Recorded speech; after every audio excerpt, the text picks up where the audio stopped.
El lenguaje olvidado, de Erich Fromm. Introducción a la comprensión de los sueños, mitos y cuentos de hadas. Prólogo. Este libro está basado en las clases de un curso preliminar impartido a los postgraduados del Instituto de Psiquiatría William White y a los estudiantes del Bennington College. Está dedicado a un público similar, los estudiantes de Psiquiatría y Psicología, y a los legos a quienes interese la materia. Como indica el subtítulo, es una introducción a la comprensión del lenguaje simbólico. Por esta razón no trata muchos de los problemas más complicados del tema, cuya discusión sería incompatible con el objetivo de una introducción. Así, por ejemplo, he analizado las teorías de Freud únicamente en el plano de su interpretación de los sueños, y no a la luz de los conceptos más difíciles que elaboró en sus escritos posteriores, y no he tratado tampoco de abordar aquellos aspectos del lenguaje simbólico que, aunque necesarios para comprender mejor los problemas que involucran, deben dar por conocidas las nociones generales que estas páginas se proponen transmitir. De esos problemas pienso ocuparme más tarde, en otro libro. El término introducción a la comprensión de los sueños, etc., ha sido elegido a propósito en lugar del más convencional de interpretación. Sí, como trataré de demostrar en las páginas siguientes, el lenguaje simbólico es un lenguaje por derecho propio, más aún el único lenguaje universal que haya producido la humanidad. El problema reside, indudablemente, más en comprenderlo que en interpretarlo, como sería el caso si se tratara de una clave secreta formada artificialmente. Creo que esa comprensión es importante para todos los que quieran estar en contacto consigo mismos, y no solo para los psicoterapeutas que quieren curar las perturbaciones mentales. Por eso creo también que la comprensión del lenguaje simbólico debería enseñarse en las universidades y en los institutos de enseñanza superior, igual que los otros idiomas extranjeros que integran sus programas. Uno de los objetivos de este libro es el de contribuir a la realización de esa idea. Quedo reconocido al Dr. Edward Tauber por haber tenido la gentileza de leer los originales de esta obra y por sus críticas y sugerencias constructivas. Quiero agradecer a la doctora Ruth Anchen, directora de Family, Its Function and Destiny, y a Harper Brothers por su autorización para usar en este libro mi artículo El mito de Edipo y el complejo de Edipo. También quiero agradecer a los siguientes editores por su consentimiento para emplear en estas páginas los numerosos párrafos de sus publicaciones que he reproducido. Random House, de New York, extracto de la edición Modern Library de la República de Platón, traducido de B.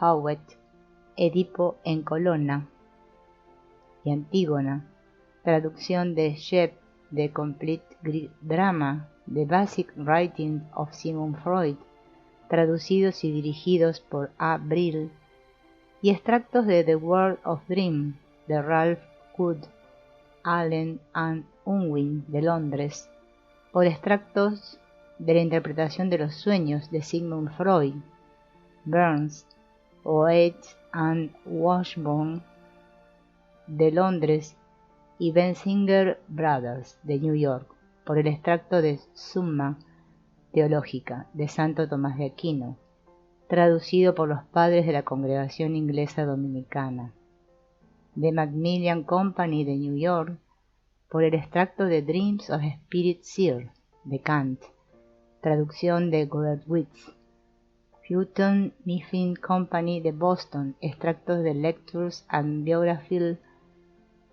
Sketches de Ralph Waldo Emerson, Classic Club, J. Black de New York, extractos del Fedón de Platón traducidos por Howard, Oxford Clarendon Press, extracto de las obras de Aristóteles, traducidos con la dirección de D. Rose, Harvard University Press de Cambridge, extractos de The Rerum Natura de Lucrecio, traducción de J. Rose, Yale University Press de New Haven, extracto de Psicología y Religión de Jung, B. Webb's Fragmentos de Dreams de Henry Bergson, traducción de E. Slosson, Alfred Knopf de New York, extractos del Proceso de Franz Kafka, traducción de E.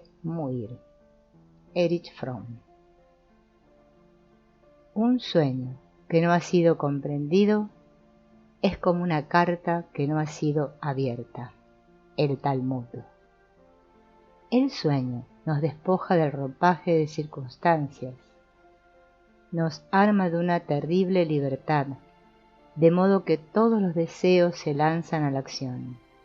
Los hombres prudentes se leen los sueños para conocerse a sí mismos, pero no los detalles, sino el valor. Emerson. Introducción.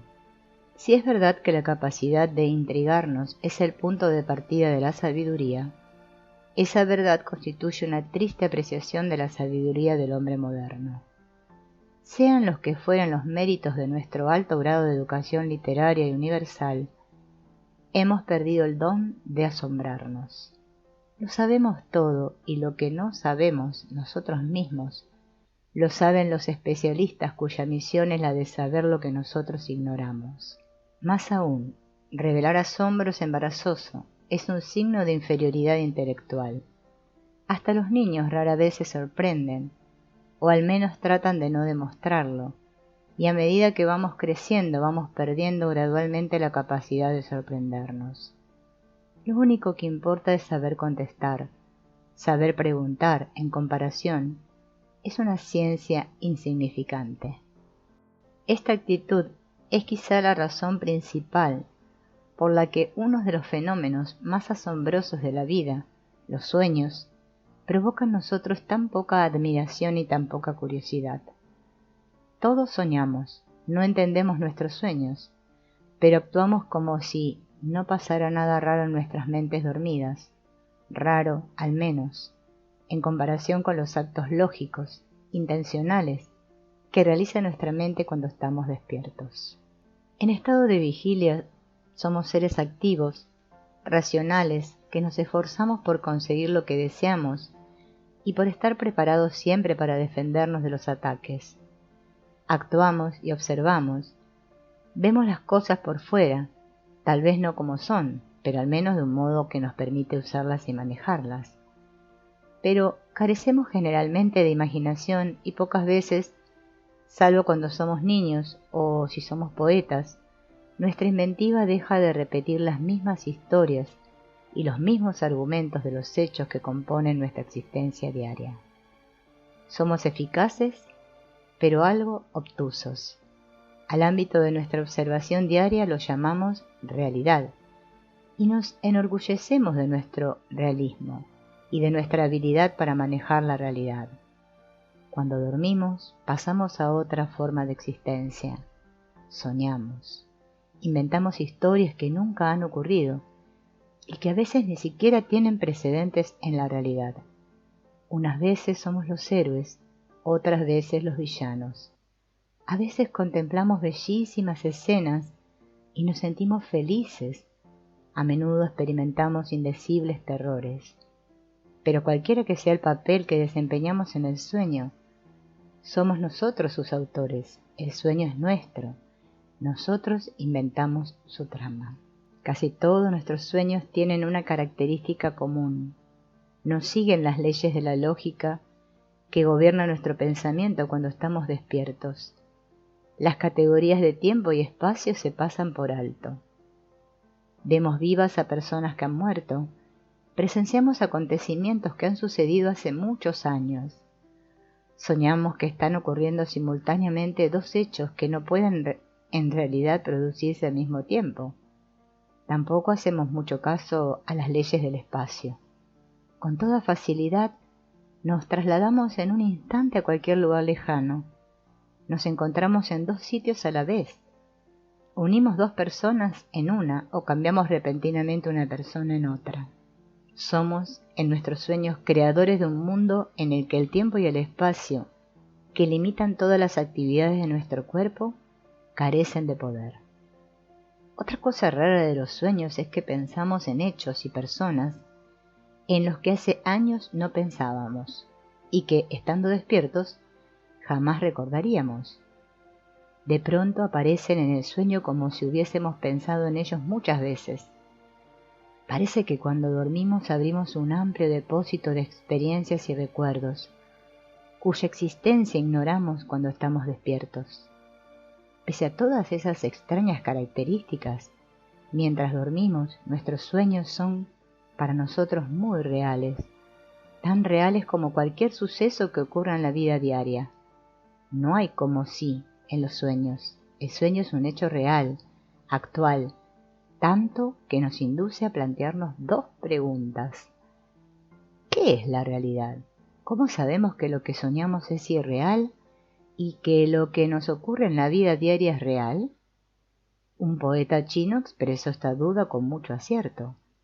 Anoche soñé que era una mariposa y ahora no sé si soy un hombre que ha soñado que era una mariposa o una mariposa que está ahora soñando que es un hombre. Todas esas vívidas y excitantes experiencias nocturnas no solo desaparecen cuando despertamos, sino que nos resulta muy difícil recordarlas.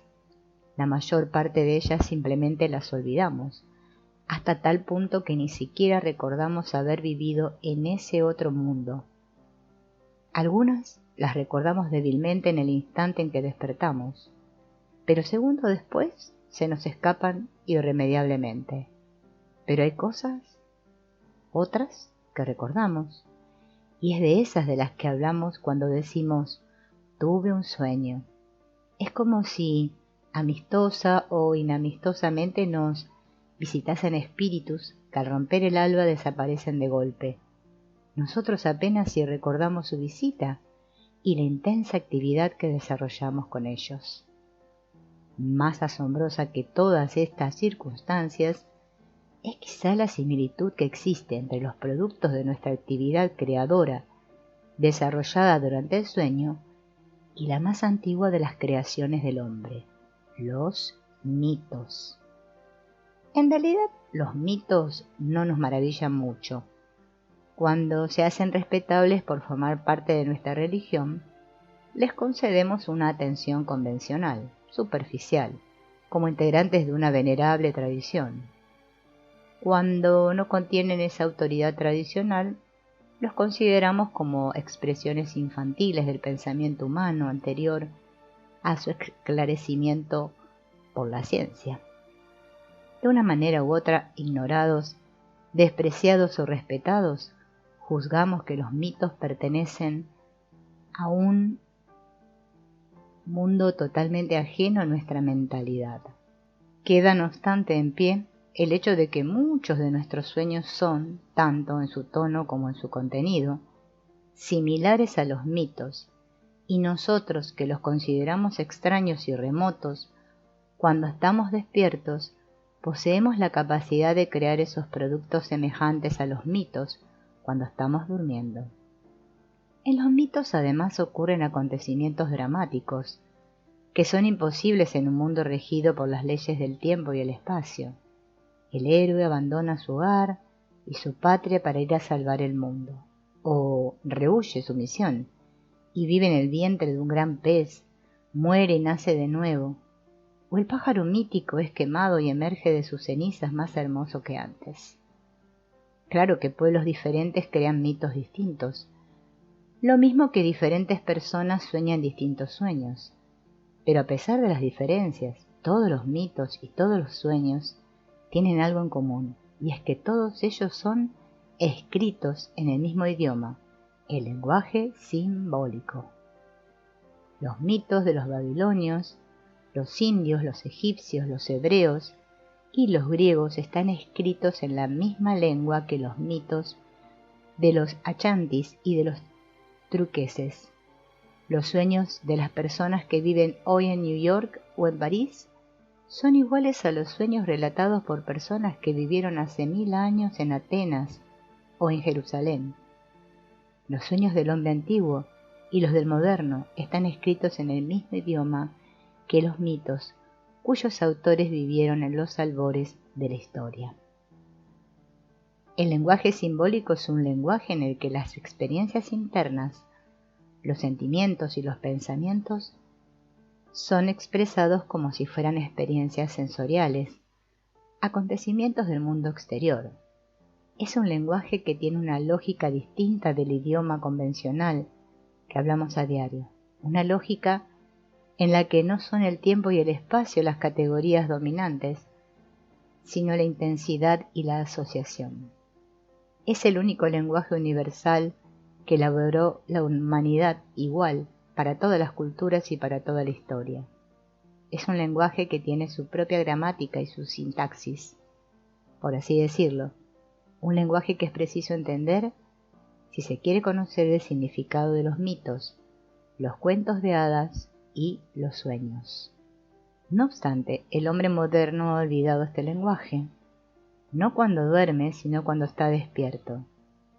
¿Es importante que entendamos esa lengua cuando estamos despiertos también?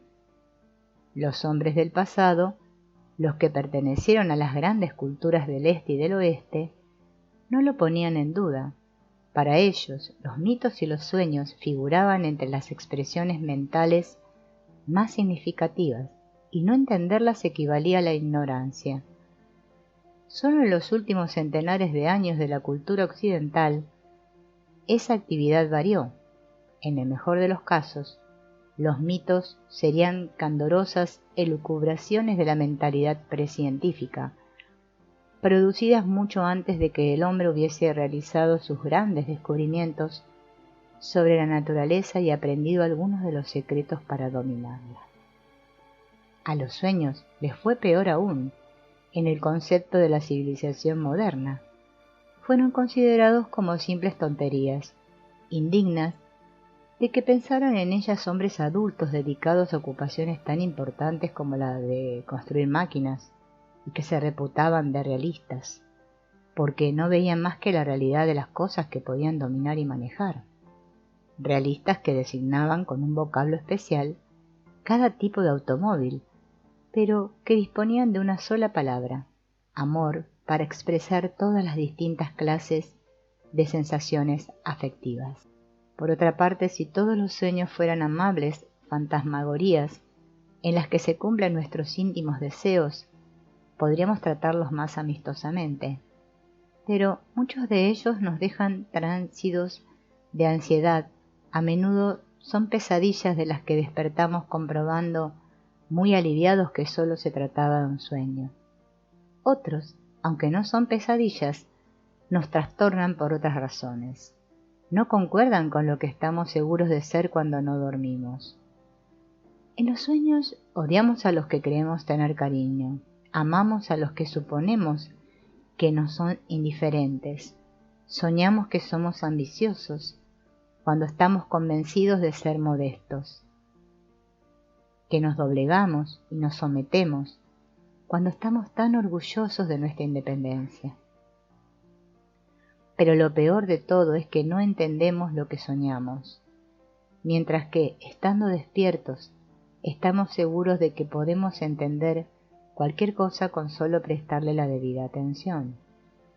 Para no tener que afrontar la prueba abrumadora de que poseemos un entendimiento limitado, preferimos acusar a los sueños de ser simples tonterías. En estas últimas décadas se produjo un profundo cambio de actitud hacia los mitos y los sueños, estimulado en gran parte por la obra de Freud. Después de limitarse en un principio al propósito de ayudar a los neuróticos a comprender los motivos de su mal, Freud se dedicó a estudiar los sueños como un fenómeno humano universal, que es similar en sanos y en enfermos. Vio que los sueños no eran esencialmente diferentes de los mitos y de los cuentos de hadas, y que entender el lenguaje de aquellos era entender el lenguaje de estos. Las actividades de los antropólogos atrajeron de nuevo la atención hacia los mitos. Fueron reunidos y estudiados, y varios precursores de la especialidad, como J. Bachofen, lograron iluminar con una nueva luz la prehistoria del hombre. Pero el estudio de los mitos y los sueños todavía se encuentra en la infancia. Padece de varias limitaciones. Una de ellas es cierto dogmatismo y cierta rigidez derivados de las distintas escuelas psicoanalíticas que pretenden todas ellas poseer la única explicación auténtica para entender el lenguaje simbólico. De este modo descuidamos sus numerosas ramificaciones y nos empeñamos en acomodarlo en el lecho de Procusto de una sola clase de significado. Otra limitación es la de seguir considerando la interpretación de los sueños como una actividad legítima únicamente cuando la emplean los psiquiatras en el tratamiento de los pacientes neuróticos. Yo creo, por el contrario, que el lenguaje simbólico es el único idioma extranjero que todos deberíamos estudiar. Su comprensión nos pone en contacto con una de las fuentes más significativas de la sabiduría, la de los mitos, y con las capas más profundas de nuestra propia personalidad. Más aún, nos ayuda a entender un grado de experiencias que es específicamente humano, porque es común a toda la humanidad, tanto en su tono como en su contenido. Dice el Talmud: los sueños que no han sido interpretados son como cartas que no han sido abiertas. Sueños y mitos son verdaderamente importantes mensajes que nos enviamos a nosotros mismos. Si no entendemos el lenguaje en el que están escritos, dejamos de enterarnos de muchas cosas que sabemos y nos decimos en esas horas en las que no estamos ocupados manejando el mundo exterior.